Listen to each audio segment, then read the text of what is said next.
Welcome back to Carneades.org. Today we're going to be continuing with our series in defense of philosophy. In this video we're going to be looking at the claim philosophy makes progress. Now, even if you accept that philosophy is important to underpin science, and that it's useful to understand things like logic and ethics, you might claim that philosophy never really makes progress in an important way.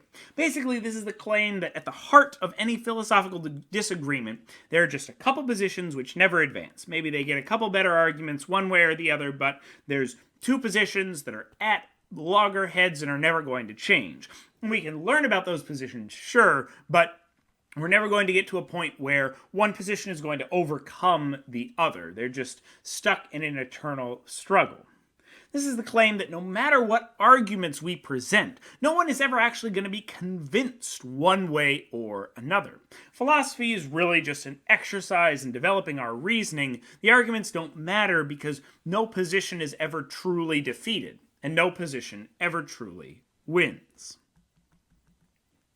As a philosophical skeptic, this doesn't seem to be a bad thing, but rather an argument for skepticism. If no argument is ever stronger than another, we have no reason to believe anything.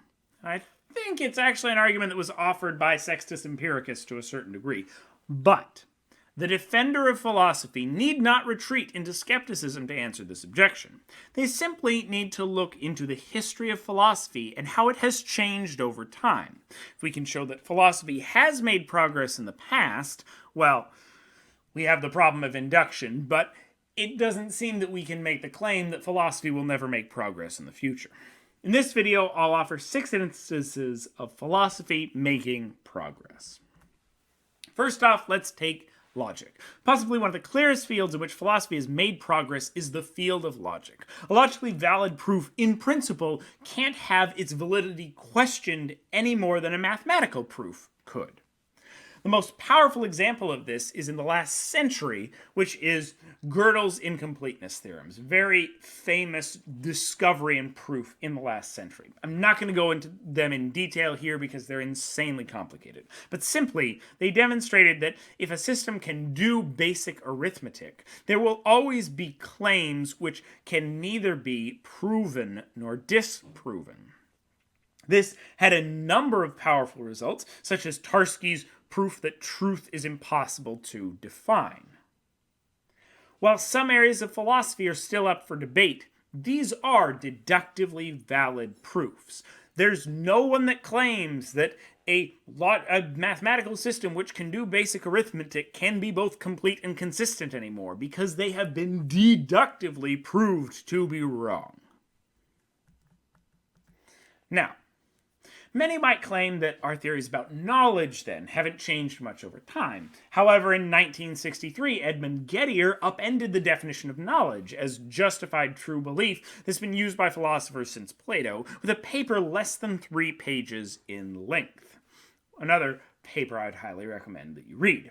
Well, it may be debated as to whether the view that knowledge was actually justified true belief was as entrenched as some philosophers, when they're kind of restating the history of the Gettier problem, claimed that it was. It's not up for debate that this represented the beginning of a huge shift from the long-entrenched internalist theories of justification towards externalist theories of warrant, or justification and whatever else you need to get to knowledge. If you accept the claim that this was a huge shift in philosophy, you've already accepted the claim that philosophy makes progress. If you debate that a little bit more, I think it's going to be a lot harder to push up against the claim that this did represent some kind of change in the way we do epistemology and the positions that are advocated in epistemology. Now, the 20th century saw the rise and fall of a position called logical positivism. This movement took as one of its central theses verificationism, the claim that the only claims which have meaning are those which can be empirically verified. This was convincing and a powerful doctrine, especially for a lot of those people that think that philosophy is just nonsense, talking about these weird things like qualia that want real things to be empirically verified. Anything else is just meaningless. And it was convincing and powerful until, famously, Willard Van Orman Quine wrote a paper called 2 Dogmas of Empiricism. which, among other things, very simply, pointed out that the central claim of verificationism cannot be empirically verified itself, and it's therefore meaningless, and that there's a lot of pieces of information that we use or ideas that we use which themselves can't be empirically verified, and so are themselves meaningless by the position's own claim, and so the position kind of falls apart. There's no one around that's really a logical positivist anymore. Why? Because philosophy made progress. It went to a point, and then it moved past that point. Speaking of shifting our ideas and our dogma, another philosopher that led to the downfall of logical positivism was Thomas Kuhn. His theory of paradigm shift revolutionized our understanding of scientific theories and their relation to our background assumptions. Science is often taken to be building up and determining truths about the world that we just stack one on top of another, and we retain and keep all of those old truths. But according to Kuhn, our scientific theories can only be measured as true or false against a particular paradigm. And as our paradigm shifts, we may have reason to abandon theories or truths or facts that we held very dear and sacred, which were substantiated under a previous paradigm, but now that we've shifted our paradigm, actually have no basis in fact. Not only did Kuhn show that philosophy makes progress by progressing philosophy of science in this way and changing our ideas and understanding, he also showed that science doesn't make progress in the sense that many people might think it does, in the sense of adding facts to a book that are already established, but rather that science progresses in terms of continuous cycles through paradigms, and those paradigms can justify and disqualify former claims. So this idea that anything can make progress in the sense of building one fact on top of another is suspect itself. So not only does Kuhn show that progress in some way is made in philosophy, but this kind of harder, stronger idea of progress that some people might think exists in science, he undermined it in many ways. And ethics. So subjects in value theory have also experienced more than superficial changes over time.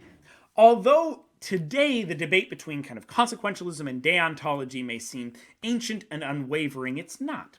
Utilitarianism and consequentialism are quite young theories. Utilitarianism only dates back to the 19th century. This idea of judging actions by their consequences may now seem commonplace, but it was revolutionary in contrast to traditional views that being ethical had to do with following rules set down by God, or logic, or exemplifying particular virtues. Though this view has certainly not completely won over its detractors, it has changed what many people believe is right and wrong, and significantly eaten into the market share of other theories. Along with this, you can go all the way back to Thales of Miletus if you want theories that kind of eat into the market share. Originally, people just believed that anything you couldn't explain was the work of the gods. Thales of Miletus, being the first philosopher, at least in this tradition's sense, changed that by making the claim that, well, maybe we can use reason to explain things instead of just explaining them in terms of the will of gods or spirits or something like that. That idea, though it has not completely overcome the idea that things can be explained in terms of gods, has grown and grown and grown as time has gone by. So, despite maybe there still being two positions, we started with a very small fraction of a position and have grown to a much larger share. That seems to me to be progress. And finally, we'll go into philosophy of law and justice from the Western world.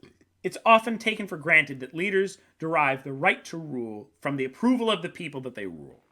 However, this was not always the case. In the past, leaders ruled because of a divine right granted by God. This was challenged and changed by the works of many philosophers, but most notably John Locke, who argued that the right to rule comes not from divine right, or the idea that because someone was born into a position of power, clearly God wants them to rule, but from the consent of the governed. This shift has spread through much of the world, and it represents an important way in which philosophy has progressed and really changed the very world we live in. That was Philosophy Makes Progress. Finally, we will look at the most powerful criticism of philosophy, that philosophy is racist, and we'll look at some arguments that philosophy is not racist. Watch this video and more here at Carneades.org, and stay skeptical, everybody.